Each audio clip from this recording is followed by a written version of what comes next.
কড়াইতে তেল দিলাম। হ্যালো বন্ধুরা, গুড মর্নিং। আজকে সকালবেলা রুটি দিয়ে একটু পেঁয়াজ কলি আর আলু বেগুন দিয়ে ভাজবো। আর কড়াইতে তেল দিলাম, দেখতে থাকুন, আপনাদের ভালো লাগবে।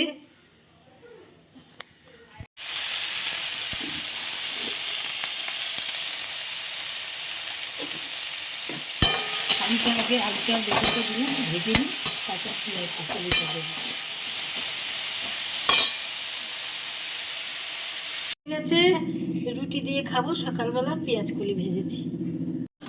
এই যে বড়িটা ভেজে নিচ্ছি, শোল মাছ রান্না করব, বড়িটা ভেজে নিচ্ছি।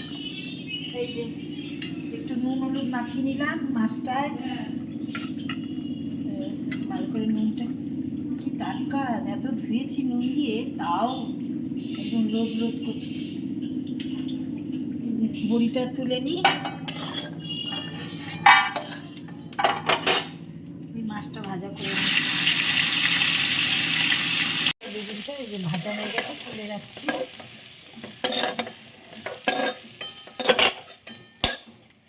তুলে রাখলাম, তারপরে একটু তেল দেবো। তেল, টমেটো আর পেঁয়াজটা একটু ভেজে মশলাটা দিয়ে দেবো। আদা, জিরা, কাঁচা লঙ্কা, ধনের গুঁড়ো, মিক্সি থেকে করেছি।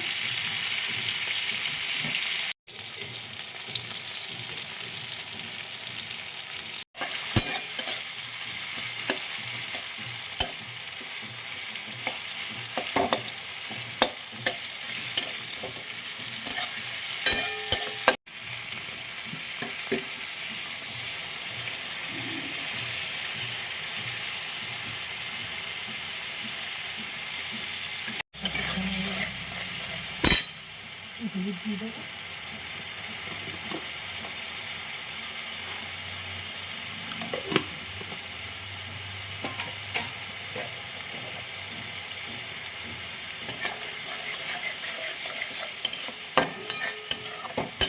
গুড ইভিনিং বন্ধুরা, এই যে দেখুন মা শোল মাছটা করছিল, কিন্তু ভিডিওটা কন্টিনিউ করতে পারিনি। তারপরে এই যে শোল মাছ করার পরের লুকটা, তারপরে সন্ধ্যেবেলায় বছরের শেষ দিন মা বলল যে আজকে সন্ধ্যেবেলায় দুপুরে যেহেতু মাছ খেয়েছি, সেই জন্য আজকে একটু তন্দুরি কর, মাংস নিয়ে এসছে গোটা। সেই জন্য মা ভালো করে দুপুরবেলা ম্যারিনেশন করে রেখে দিয়েছিল, যার জন্য অনেকক্ষণ জিনিসটা মশলাটা মজেছে বলে ভালো টেস্ট হয়েছিল আর খুব নরম হয়েছিল। আর নাতনি ছিল না, যেহেতু বাড়িতে 3 দিন গিয়েছিল পিসির বাড়িতে, সেই জন্য মা বলল যে আমার খাওয়ানোর লোক এসছে, সেই জন্য মা বলল আজকে তাহলে একটু তন্দুরি কর, সবাই মিলে খাই সন্ধ্যেবেলায়, ঠান্ডার মধ্যে না বেরিয়ে। সেই জন্য করেছি। যাই হোক, আপনারা কেমনভাবে বছরের শেষ দিন কাটাচ্ছেন অবশ্যই জানাবেন, আর আপনাদের নতুন বছর খুব ভালো মতন কাটুক। আর এই ভিডিওটা যদি আপনাদের ভালো লেগে থাকে, আবার লাইক, কমেন্ট, সাবস্ক্রাইব করে দেবেন।